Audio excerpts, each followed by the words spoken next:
దీనిపైన ఒకసారి ఉస్మాన్ యూనివర్సిటీ వేదికగా కొంతమంది ఏబీవీపీ నాయకులు కొట్లాడుతున్నారు, ఒకసారి వాళ్ళతో మాట్లాడదాం. సో ఇటు సౌత్ కాలేజ్లో కూడా రిలే నిరాహార దీక్షలు కూడా చేస్తా ఉన్నారు కొంతమంది విద్యార్థులు. ఈ ఫీజు రియంబర్స్మెంట్ బకాయిలు ఇంకా చెల్లిస్తలేరు అని చెప్పేసి. రాజు, గుడ్ మార్నింగ్. నువ్వు మార్నింగ్ న్యూస్ లైవ్ లో ఉన్నావు, college TV morning news live లో ఉన్నారు మీరు. చెప్పండి బాయ్. అయితే ఇది ఫీజు రియంబర్స్మెంట్ కి సంబంధించి 8,000 కోట్లు బకాయి ఉన్నాయి కదా. అవును. మీరు ఉస్మాన్ యూనివర్సిటీ వేదికగా మీరు ఇటు సౌత్ క్యాంపస్ లో ఏబీవీపీ కూడా రిలే నిరాహార దీక్షలు ఇవన్నీ కూడా కొట్లాడుతున్న పరిస్థితి మీరు ప్రభుత్వం పక్షాలు. అవునవునండి.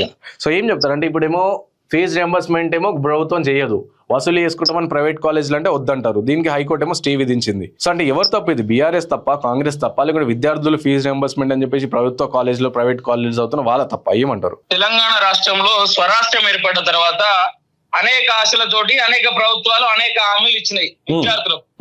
కానీ రాష్ట్రంలో ఏంటిది, బీఆర్ఎస్ ప్రభుత్వంలో 5,300 కోట్ల ఫీజు రియంబర్స్మెంట్ పెండింగ్ ఉంటే కాంగ్రెస్ ప్రభుత్వం వచ్చిన తర్వాత 2.5 సంవత్సరాలలో అది దాదాపు 10,000 కోట్లకు పోయింది.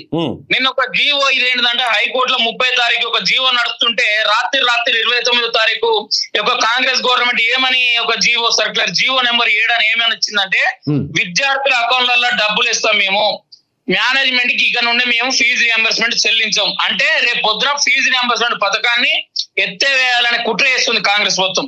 రేపు పొద్దున మేనేజ్మెంట్ ఏం చెప్తుంది, విద్యార్థి అకౌంట్లనే గవర్నమెంట్ పైసలు ఇస్తా అంటే మీరు మాకు పైసలు ఫస్టే కట్టండి, మాకు సంబంధం లేదు, మీకు కావాలంటే ప్రభుత్వం మీ అకౌంట్లనే పైసలు ఇస్తా అన్నది, కాబట్టి మాకు ఎలాంటి సంబంధం లేదని మేనేజ్మెంట్ ఫస్టే అడ్మిషన్ పొందిన తెల్లారే పైసలు వసూలు చేసుకుంటది.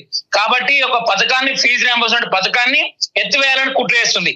ఇది ఒక భాగం అయితే మొన్న ఈ యొక్క ప్రైవేట్ మేనేజ్మెంట్లు 16 కాలేజీలు ఏమని పోయినాయి, మాకు గవర్నమెంట్ నుండి స్కాలర్షిప్ ఫీజు రియంబర్స్మెంట్ అసలు మాకు ఈ రోజు జీతాలు ఇచ్చడం కష్టమవుతున్నాయి, కాబట్టి మేము పిల్లల దగ్గర నుండే వసూలు చేసుకుంటామని గవర్నమెంట్ మాకు చెల్లిస్తలేదని ప్రైవేట్ మేనేజ్మెంట్ హైకోర్టును ఆశ్రయిస్తే గౌరవ హైకోర్టు మధ్యంతర ఉత్తర్వులు ఏమని ఇచ్చిందంటే, మీరు పిల్లల దగ్గర నుండే 2026-27 ఏదైతే సంవత్సరానికి సంబంధించిన స్కాలర్షిప్ ఫీజు రియంబర్స్మెంట్ వసూలు చేసుకోవచ్చు ఆ కోర్స్ ఫీజు అని ఇచ్చింది. అంటే ఈ రోజు ఇక్కడ గవర్నమెంట్ బాగానే ఉంది, ప్రైవేట్ మేనేజ్మెంట్ బాగానే ఉంది. ఇప్పుడు విద్యార్థుల అకౌంట్లలో డబ్బులు ఇస్తా అంటే రేపు పొద్దున ప్రైవేట్ మేనేజ్మెంట్ అయినా ఈ రోజు అడ్మిషన్ తీసుకున్న రోజే పైసలు వసూలు చేస్తారు కదా, దీనివల్ల నష్టం ఎవరికి? మన పేద విద్యార్థులకే కదా, పిల్లలకే కదా. కాబట్టి ఇంకోటి ఏంటంటే మొన్న శ్రీ ఇంజనీరింగ్ కాలేజీలో విద్యార్థి ప్రణీత్ అనే విద్యార్థి మనం చూసినాం live example. Fee reimbursement government ఇస్తానే తెలుసు, స్కాలర్షిప్ గవర్నమెంట్ ఇస్తానే తెలుసు, మరి పిల్లల దగ్గర నుండి యాజమాన్యాలు ఈ రోజు గవర్నమెంట్ స్కాలర్షిప్ ఇస్తా అని తెలిసినాక కూడా వసూలు చేసుకున్నది. హాల్ టికెట్లు ఆపేసింది. హాల్ టికెట్లు ఆపేస్తే ప్రణీత్ అనే విద్యార్థి ఆత్మహత్య చేసుకొని చనిపోయింది. అంటే రేపు పొద్దున గవర్నమెంట్ బాగానే ఉంటే, ప్రైవేట్ మేనేజ్మెంట్ బాగానే ఉంటే, విద్యార్థులు రోడ్డు మీదకి వచ్చే పరిస్థితి ఏర్పడుతుంది. ఫీజు రియంబర్స్మెంట్ తోటి రిలీజ్ చేయక రేపు పొద్దున ఇదే విధంగా కంటిన్యూ అయితే రేపు పొద్దున పేద విద్యార్థి ఉన్నత చదువులకు దూరం అయ్యే పరిస్థితి ఒక తెలంగాణ రాష్ట్రంలో నెలకొంటది.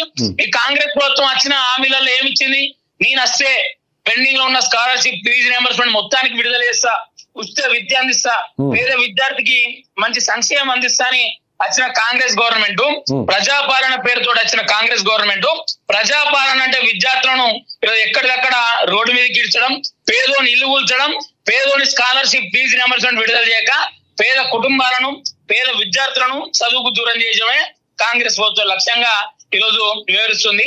కాబట్టి విద్యార్థి పరిషత్ దీని మీద ముక్కుమడిగా ఆల్రెడీ మేము ఉద్యమాలు స్వీకరించబడింది. ఇప్పటికైనా కాంగ్రెస్ గవర్నమెంట్ ఈ రోజు మేల్కొని పేద విద్యార్థికి రావాల్సిన స్కాలర్షిప్ ఫీజు రియంబర్స్మెంట్లు 10,000 కోట్లు వెంటనే విడుదల చేయాలని ఈ రోజు మీడియా నుండి ఈ రోజు మేము విన్నవించుకుంటున్నాం. కాంగ్రెస్ ఫీజు రియంబర్స్మెంట్ ఇవన్నీ బదులు ఇది గవర్నమెంట్ కాలేజీలో గవర్నమెంట్ విద్యా సంస్థలే బలోపేతం చేస్తే కూడా అయిపోతుంది కదా ప్రభుత్వం. ఇప్పుడు ఈయన ఏమన్నాడు, మండలానికి ఒకటి మోడల్ స్కూల్ అని పెడతా అన్నారు వీళ్ళు, తెలంగాణ ఇంటిగ్రేటెడ్ స్కూల్ అని, నియోజకవర్గానికి ఒకటి యంగ్ ఇండియా ఇంటిగ్రేటెడ్ స్కూల్ అని పెడతా అన్నారు. ఈ తెలంగాణ రాష్ట్రంలో ఒక పేదోనికి కావాల్సిన 2, ఒకటి విద్య, ఒకటి వైద్యం, ఈ 2 ఫ్రీ ఇస్తే తెలంగాణ రాష్ట్రంలో అందరు కూడా సుభిక్షంగా ఉండరు. ఈ సంక్షేమ పథకాల పేరుతోటి ఈయన ఇచ్చిన 6 హామీలు కావచ్చు, 420 గ్యారంటీలు కావచ్చు, ఏ ఒక్కటి కూడా అమలు అయితే లేదు. పేదోనికి ఉచిత విద్య అన్నాడు, అది దూరం అయింది. ఇంకోటి ఏంటంటే యువ వికాస్ కార్డు అన్నాడు, 5 లక్షల యువ వికాస్ కార్డు అన్నాడు, అది దూరం అయింది. ఈ రోజు పేదోడేమో లక్షలు కట్టుకోవాలంటేనేమో పైసలు వెళ్తలేవు. ఈ రోజు ఏమో వాళ్ళు ఆత్మహత్యలు చేసుకున్న పరిస్థితి. కాబట్టి రేపు పొద్దున ఈ యొక్క కాంగ్రెస్ గవర్నమెంట్ వల్ల ఎవరికి లబ్ధి అయింది? కాంగ్రెస్ గవర్నమెంట్ ఇచ్చిన హామీలు ఒక్కటి కూడా నెరవేర్చకపోగా ఇప్పుడు విద్య కూడా పైసలు కట్టుకొని ఫీజు రియంబర్స్మెంట్ రాక సర్టిఫికెట్లు ఈ రోజు యూనివర్సిటీలలో కూడా పొందాల్సిన పరిస్థితి. అవును. రైట్. సో ఇటు మన బీఆర్ఎస్ పార్టీ ప్రమేయం ఏం లేదంటారా? అంటే బీఆర్ఎస్ ఏమో మీరు చెప్పినట్టు సో వాళ్ళు గత అధికారంలో ఉన్నప్పుడు వాళ్ళు 5,000 కోట్ల చిల్లర వాళ్ళు పెండింగ్ ఉన్నాయి. కానీ వాళ్ళు ఏం చెప్పారు అంటే వాళ్ళ న్యూస్ ఏమొచ్చిందంటే కేవలం 10 నెలల్లోనే 10,000 కోట్లకు అని చెప్పి వాళ్ళు చెప్తాను. అంటే బీఆర్ఎస్ పార్టీ కూడా ఎక్కడ కొట్లాడుతున్న పరిస్థితి కనిపిస్తలేదు దీనిపైన. అయితే దిల్లే రెండే దొండు లెక్కనే వివరిస్తున్నాయి. ఎందుకంటే కాంగ్రెస్ ప్రభుత్వం ఆనాడు బీఆర్ఎస్ ప్రభుత్వం అధికారంలో ఉన్నప్పుడు ఏం చెప్పింది, మేము అధికారంలోకి వస్తే మేము స్కాలర్షిప్లు ఇప్పిస్తాం, మూతబడ్డ స్కూల్ అని తెరుస్తాం, అది అని చెప్పింది. ఈ రోజు బీఆర్ఎస్ పార్టీ చేయడం కారణంగానే ఈ రోజు 5,300 కోట్లు పెండింగ్ ఉంది. ఈ రోజు కాంగ్రెస్ గవర్నమెంట్ వచ్చిన తర్వాత అది 10,000 కోట్లకు పోయింది. ఇప్పుడు ఈ రెండు ప్రభుత్వాలు కూడా అప్పుడున్న బీఆర్ఎస్ ప్రభుత్వం కావచ్చు, ఇప్పుడున్న కాంగ్రెస్ ప్రభుత్వం కావచ్చు, విద్యార్థికి న్యాయం చేసిన దాఖలాలు లేవు. కాబట్టి బీఆర్ఎస్ ప్రభుత్వాన్ని బొందబెట్టి మరి ఈ రోజు పేద విద్యార్థికి ఉద్యోగాలు వస్తే కావచ్చు, పేద విద్యార్థికి స్కాలర్షిప్ విడుదల అయితే కావచ్చు, యూనివర్సిటీలు బలోపేతం అయితే కావచ్చు అని కాంగ్రెస్ గవర్నమెంట్ కోటిస్తే కాంగ్రెస్ గవర్నమెంట్ ఇంకా నీచంగా పేద విద్యార్థికి ఈరోజు స్కాలర్షిప్ విడుదల చేయక గవర్నమెంట్ యూనివర్సిటీలు కూడా ఈ రోజు పైసలు కట్టాల్సిన పరిస్థితి నెలకొన్నదంటే దానికి ముఖ్య కారణం కాంగ్రెస్ గవర్నమెంట్. అంటే పేద విద్యార్థులు ఆత్మహత్యలు చేసుకున్న కాంగ్రెస్ గవర్నమెంట్ వల్ల పేద విద్యార్థులు చదువుకు దూరంగా ఉన్నా ఈరోజు పేద విద్యార్థులు ఈరోజు ఇళ్లకు పోతేనేమో పేద ఇండ్లు కూలెత్తే పడుతుంది, పేద విద్యార్థులు రోడ్డు మీద వేస్తారు. అంటే ప్రజాపాలన అంటే పేద విద్యార్థులను ఈరోజు రోడ్డు మీదకి ఇచ్చడం, పేద కుటుంబాలను రోడ్డు మీదకి ఇచ్చడం, పేద విద్యార్థికి చదువు దూరం చేయడమైనా కాంగ్రెస్ పార్టీ. ఈ పెద్ద మనిషి పెద్ద మాటలు చెప్తాడు కదా, ఆక్స్ఫర్డ్ యూనివర్సిటీ పోయిండు, 63 కోట్ల రూపాయలు ఖర్చు పెట్టిండు. ఆ పైసలు ఎవరి? ప్రజాధనం. మనం మాలాంటి పేదోళ్ళు ట్యాక్స్ కడితే వచ్చిన పైసలు. మరి మాలాంటి పేదోళ్ళు చదువుకోవాలంటే మరి ఫీజు రియంబర్స్మెంట్ ఎందుకు ఇస్తలేడు కాంగ్రెస్ గవర్నమెంట్? చదువు రాని ముఖ్యమంత్రి ఏమో ఆక్స్ఫర్డ్ యూనివర్సిటీ పోయి చదువుకోవచ్చు, 40-50 సంవత్సరాల ముఖ్యమంత్రి ఏమో ఆక్స్ఫర్డ్ యూనివర్సిటీ పోయి చదువుకోవచ్చు. మాలాంటి చదువుకు అర్హులైన విద్యార్థులం, ఫీజు రియంబర్స్మెంట్ అర్హులైన విద్యార్థులం మేము చదువుకోవాలంటే మాకు ఫీజు రియంబర్స్మెంట్ విడుదలవుతుంది. అంటే ఇదేనా కాంగ్రెస్ ప్రభుత్వం? వీళ్ళ ఎమ్మెల్యేలు మంత్రులు ఏమో ఎక్కడెక్కడ వాటాలు దోచుకోవచ్చు, సమ్మక్క కార్యక్రమం మీద వాటాలు దోచుకోవచ్చు, సిమెంట్ ఫ్యాక్టరీ మీద వాటాలు దోచుకోవచ్చు, ప్రతి ఒక్క కమిషన్ 18% నిధులు తీసుకోవచ్చు.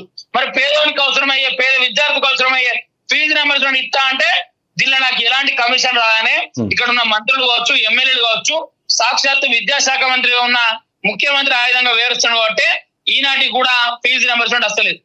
ఓకే రా, థ్యాంక్ యూ సో మచ్. దీనిపైన మాట్లాడదాం మనం మళ్ళీ. సో చేసిగా ఈ విధంగా అంటే యూనివర్సిటీ వేదికగా ఈ విధంగా గట్టిగా మాట్లాడుతున్న పరిస్థితి. అంటే విద్యార్థులు ఆల్రెడీ అక్కడ ఉస్మాన్ యూనివర్సిటీ వేదికగా సౌత్ క్యాంపస్ ఇటు సికింద్రాబాద్ పీజీ వేదికగా వాళ్ళందరూ రిలే నిరాహార దీక్షలు చేస్తున్నారు. కానీ ఫీజు రియంబర్స్మెంట్ పైన కూడా సో ప్రభుత్వం ఎలాంటి నిర్ణయం తీసుకోకపోవడం, సో ఇటు పేద విద్యార్థి యొక్క చదువే దూరం అయిపోతున్న పరిస్థితి ఇప్పుడు ప్రజెంట్ రాష్ట్రంలో కనిపిస్తుంది. ఫీజు రియంబర్స్మెంట్ సంబంధించి సో పెద్ద చర్చగా మారిపోయింది. సో గతం నుంచే అంటే 10 ఏళ్లకు ముందు బీఆర్ఎస్ హయాంలో నుంచి ఫీజు రియంబర్స్మెంట్ పైసలు రిలీజ్ కాలేదు. అండ్ ఇప్పుడు కాంగ్రెస్ ప్రభుత్వం అధికారం వచ్చిందో ఇప్పుడు రిలీజ్ కాలేదు. సుమారుగా 8,000 కోట్లకు పైగా ఫీజు రియంబర్స్మెంట్ పైసలు రిలీజ్ చేయాల్సి ఉంది. సో దీనివల్ల విద్యార్థులు చాలా ఇబ్బందులు పడతా ఉన్నారు. సో ప్రధానంగా ప్రతి పేపర్లో అదే వార్త ప్రధానంగా కనిపిస్తుంది. ఫస్ట్ మనం దాని నుంచి స్టార్ట్ చేద్దాం.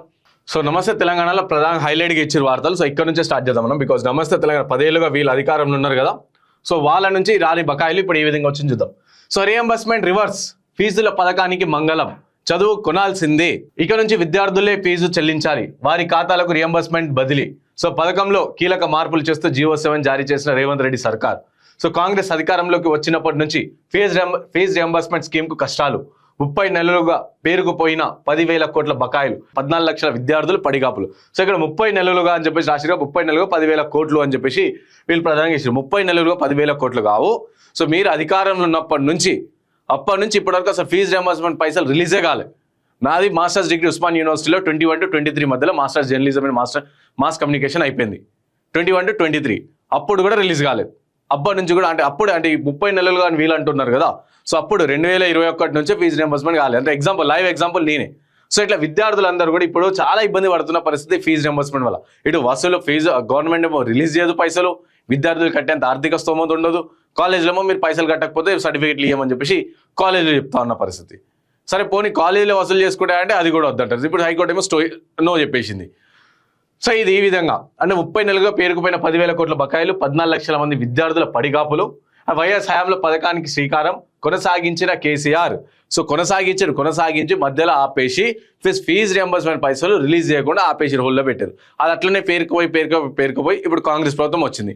కాంగ్రెస్ ప్రభుత్వం వచ్చి 2.5 సంవత్సరాలు అవుతున్నప్పటికీ కూడా ఇప్పటికి కూడా అక్కడ ఊసేలేదు. సో బకాయిలు ఉన్నాయి, ఇన్ని కాలం ఉన్నాయి, విద్యార్థులు ఇబ్బంది పడతా ఉన్నారంటే చదువు ఏదో జీవోలు అవి ఇవి తీసుకొస్తా ఉన్నారు. కానీ దీనిపైన శాశ్వత పరిష్కారం అయితే తెలుస్తలేదు. ఇప్పటికే కోర్సు పూర్తయిన విద్యార్థులకు సర్టిఫికేట్లు ఇవ్వని కాలేజీలు ప్రభుత్వం తాజా నిర్ణయంతో బడుగు బలహీన వర్గాల విద్యార్థులపై పెను భారం అని చెప్పేసి వచ్చి ఒకసారి ఇది ఇంకో న్యూస్ పేపర్లో చూద్దాం. సో ఫీజు రియంబర్స్మెంట్ చేయరు, వసూళ్లు వద్దంటారు. ప్రభుత్వ జీవోపై హైకోర్టు అసంతృప్తి. గతంలో న్యాయస్థానం జారీ చేసిన ఉత్తర్వులకు విరుద్ధంగా ఉన్నట్టు వెల్లది. కోర్టు ధిక్కరణ కిందికి వస్తుందని హెచ్చరిక. ప్రైవేటు కాలేజీల పిటిషన్లపై విచారణ. జీవోపై తాత్కాలిక స్టే, తదుపరి విచారణ 4కు వాయిదా. సో ప్రభుత్వం జీవో నెంబర్ 7 అని చెప్పి ఒకటి రిలీజ్ చేసింది విద్యార్థులకు సంబంధించి ఫీజు రియంబర్స్మెంట్ ఏదైతే ఉందో. సో దానికి సంబంధించి ఒక రిలీజ్ చేసింది. దాన్ని ప్రైవేట్ కాలేజ్ యాజమాన్యం అంతగా లేదు, ఇది మాకు విరుద్ధంగా ఉంది, సో గవర్నమెంట్ ఏమో మాకు పైసలు ఇస్తలేరు, మరి వసూలు చేసుకుంటామంటే అది వద్దంటారు అని చెప్పేసి కోర్టుకి వెళ్ళారు. సో కోర్టుకి వెళ్తే కోర్టు ఏమో స్టే చేసింది. అంతా కూడా మీరు ఆల్రెడీ మేము గతంలో మేము ప్రభుత్వానికి చెప్పినాం, అయినా సరే మీరు కోర్టు ఏదైతే ఆదేశించి దాని ధిక్కరణ కిందికి వస్తుందని చెప్పేసి నిన్న హైకోర్టు కూడా చెప్పింది. సో విద్యార్థుల ఖాతాల్లో రియంబర్స్మెంట్ మొత్తం జమ చేసిన తర్వాతే వారి నుంచి ఫీజులు వసూలు చేయాలని, అడ్మిషన్ల సమయంలో ఫీజుల కోసం ఒత్తిడి తీసుకురావద్దంటూ ప్రైవేటు కాలేజీలకు సంబంధించి ప్రభుత్వం వెలువరించిన జీవోను హైకోర్టు తప్పు పట్టింది. ఈ అంశంపై తాము ఏప్రిల్ 2వ తేదీన జారీ చేసిన మధ్యంతర ఉత్తర్వులకు ఈ జీవో విరుద్ధంగా ఉందని స్పష్టం చేసింది. ఇది కోర్టు ధిక్కరణ కిందికి వస్తుందని హెచ్చరించింది. ఇక ప్రభుత్వం జారీ చేసిన జీవోని స్టే విధించింది. అంటే ప్రభుత్వం ఏం చెప్పిందంటే విద్యార్థుల ఖాతాల్లోనే పైసలు వేస్తాం, దాని తర్వాత వాళ్ళ దగ్గర నుంచి వసూలు చేసుకోండి అని చెప్పేసి ప్రభుత్వం చెప్పింది. కానీ ఇప్పుడైతే ప్రజెంట్ అడ్మిషన్లు ఏ విధంగా యథావిధిగా కొనసాగించాలి అని చెప్పేసి ప్రభుత్వం ఒక జీవో తీసుకొచ్చింది. సో దాన్ని సవాల్ చేస్తూ హైకోర్టుకి వెళ్ళారు ప్రైవేట్ కాలేజ్ యాజమాన్యాలు. ఒకసారి డీటెయిల్గా చూద్దాం. సో ఇక ఆ జీవోని సవాల్ చేస్తూ పలు ప్రైవేటు కాలేజీలు దాఖలు చేసిన పిటిషన్లపై జస్టిస్ జువాడి శ్రీదేవి గారు గురువారం విచారణ జరిపారు. ఇక పిటిషనర్ల తరఫున సీనియర్ న్యాయవాదులు అవినాష్ దేశాయ్, ఎల్ రామచందర్ వాదనలు వినిపించారు. ఇక ఫీజు వసూలుకు అవకాశం కల్పిస్తూ హైకోర్టు ఏప్రిల్ 2న ఇచ్చిన ఆదేశాలకు మీద కౌంటర్లు దాఖలు చేయకుండా, ఫీజు రియంబర్స్మెంట్ చెల్లింపు గడువు గురించి చెప్పకుండా ప్రభుత్వం బుధవారం జీవో నంబర్ 7 జారీ చేసిందన్నారు. ఇక దీంట్లో 12వ నిబంధన ప్రకారం ఎస్సీ, ఎస్టీ, బీసీ, మైనార్టీ, దివ్యాంగ విద్యార్థులకు సంబంధించి ఫీజులను ప్రభుత్వం ఆయా విద్యార్థుల ఖాతాల్లో బదిలీ చేస్తుందని, ఆ తర్వాత TSSRC నిర్ణయించిన మొత్తం ప్రకారం విద్యార్థుల కాలేజీ ఫీజు చెల్లిస్తారని తెలిపారు. ఇంకా ఈ నిబంధన వల్ల ఫీజులకు వసూలు చేసుకునే అవకాశం కాలేజీలకు లేకుండా పోయిందని, ఈ నిబంధనలు నిలిపివేయాలని కోరారు. ఇక ప్రభుత్వం తరఫున న్యాయవాది ఎస్ రాహుల్ రెడ్డి వాదనలు వినిపిస్తూ ఫీజు రియంబర్స్మెంట్ చెల్లింపు గడువు, కాలేజీలకు టోకన్లు జారీ తదితర వివరాలను కౌంటర్లు దాఖలు చేయడానికి సోమవారం వరకు గడువు ఇవ్వాలని విజ్ఞప్తి చేశారు. ఇక ఇరుపక్షాల వాదనలు విన్న న్యాయమూర్తి ప్రభుత్వం జారీ చేసిన తాజా జీవోలను నిబంధన హైకోర్టు మధ్యంతర ఉత్తర్వులకు విరుద్ధంగా ఉందన్నారు. ఇక దీనిని కోర్టు ధిక్కరణ పరిగణించాల్సి వస్తుందని, సదరు నిబంధనను మే 4వ తేదీన వరకు నిలిపివేస్తూ మధ్యంతర ఉత్తర్వులు జారీ చేశారు. ఇక తదుపరి విచారణ కూడా అదే తేదీకి వాయిదా వేశారు. సో ఇట్లా ఈ విధంగా అంటే విద్యార్థులు fees reimbursement YS Rajasekhara Reddy, so అప్పుడు విద్యార్థుల కోసం వాళ్ళు ప్రైవేట్ కాలేజీలో చదువుకుంటాం, లేదు మంచి కాలేజీలో చదువుకుంటారు అని చెప్పేసి ఫీజు రియంబర్స్మెంట్ స్కీమ్ అనేది తీసుకొచ్చారు. అప్పటి నుంచి అది కొనసాగుతూ ఉంది. సో మేమేమంటున్నాం అంటే ఈ ఫీజు రియంబర్స్మెంట్ ప్రభుత్వం వాళ్ళకి విద్యార్థులకు ఫీజు రియంబర్స్మెంట్ ఇవన్నీ ఇంత పెద్ద తలకాయ నొప్పి బదులు గవర్నమెంట్ కాలేజీలో బలోపేతం ఎందుకు చేయరు? గవర్నమెంట్ కాలేజీల పరిస్థితి ఈరోజు మంచిగా ఉంటే ఏ విద్యార్థి కూడా ఫీజు రియంబర్స్మెంట్ పైసల కోసం ఆగాడు కదా. ఏ కాలేజీలో కూడా ఇంతగానం లొల్లి ఉండకుండా కదా. ఇటు ప్రభుత్వ కాలేజీలని బాగు చేయరు, పోనీ ఫీజు రియంబర్స్మెంట్ పైసలు సకాలంగా ఇస్తా అంటే సకాలంగా వాళ్ళు చెల్లించారు. సో దీని వాళ్ళు ఎవరు మళ్ళీ ఇబ్బంది పడతారు? పేద విద్యార్థులు, ఎస్సీ, ఎస్టీ, బీసీ, మైనారిటీ విద్యార్థులు ఎవరైతే ఉంటారో సో వాళ్ళే ఇబ్బంది పడతా ఉన్న పరిస్థితి, వాళ్ళు ఇబ్బంది పడాల్సిన పరిస్థితి. ఇటు ప్రభుత్వం ఏమో పైసలు రిలీజ్ అంటే ప్రభుత్వం మా దగ్గర బడ్జెట్లో అంత నిధులు లేవు, మా దగ్గర అసలు ఖజానా ఖాళీ అయిపోయిందని చెప్పేసి ప్రభుత్వం చెప్తుంది. కానీ ఇంకోవైపు ఏమో మూసి సుందరీకరణ, మూసి ప్రక్షాళన, ఇంకోవైపు ఏమో ఇటు గాంధీ విగ్రహం పెడతామని చెప్పేసి దానికి. సో వీటన్నిటి కోసం బడ్జెట్ ఉంటుంది. కానీ పేద విద్యార్థుల చదువు కాడికి రాగానే పైసలు ఉండే గవర్నమెంట్ దగ్గర. పేద విద్యార్థి కావచ్చు, పేద ప్రజల హాస్పిటల్ ఖర్చుల కాడికి వస్తే పైసలు ఉండే. విద్యకి కేటాయించిన పైసలు, విద్యార్థికి కేటాయించాల్సిన బడ్జెట్లో పైసలు ఏమో దానికేమో పైసలు ఉన్నాయి. కానీ ఇతర పథకాలకి, ఇతర వాటి కోసమే పైసలు ఉంటాయి. సో ఇట్లుంది మన రాష్ట్రంలో విద్యా వ్యవస్థ అంతా కూడా ఈ విధంగా ఉంది. అండ్ ఇంకోటి దీంతో పాటు ఇటు ప్రైవేట్ కాలేజీలు కావచ్చు, లేకపోతే ఇటు కొన్ని కాలేజీలకేమో అసలు చక్క బెంచ్లు ఉంటాయి, చక్క ఫ్యాకల్టీ ఉంటాయి, కానీ వాళ్ళకేమో రియంబర్స్మెంట్ కింద వాటి కింద వీటికే పైసలు కట్టాలని చెప్పేసి వాటి పర్మిషన్లు ఇచ్చేస్తూ ఉంటారు అధికారులు, వాటిపైన చర్యలు తీసుకోరు. కానీ మళ్ళీ విద్యార్థుల దగ్గర రాగానే విద్యార్థులు ఫీజు రియంబర్స్మెంట్ పైసలు రాగానే ఇక కింద మీద తర్జన భర్జన పడతా ఉంటా పరిస్థితి. సో ఒక లైవ్ ఎగ్జాంపుల్ చెప్పాలంటే ఫీజు రియంబర్స్మెంట్ పైసలు సంబంధించి ఉస్మానియా యూనివర్సిటీలో ఇప్పుడు ప్రెసెంట్ ఒక సిచ్యువేషన్ జరుగుతుంది అక్కడ ఉస్మానియా యూనివర్సిటీ. ఇప్పుడు అవసరం మీరు ఫీజు రియంబర్స్మెంట్ పైసలు కష్టాలు, విద్యార్థులు కష్టాలు పడుతున్నారు అని చెప్పేసి వచ్చింది కదా. సో అందులో ప్రధానంగా లైవ్ ఎగ్జాంపుల్ మా దోస్త్ ఒక ఆయన, అంటే నా క్లాస్మేట్ ఒక అన్న. సో తను ఉస్మానియా యూనివర్సిటీలో కోర్స్ చేసిరు. దాని తర్వాత తనకి ఒక 4 రోజుల్లో ఒక జాబ్ ఇంటర్వ్యూ ఉంది.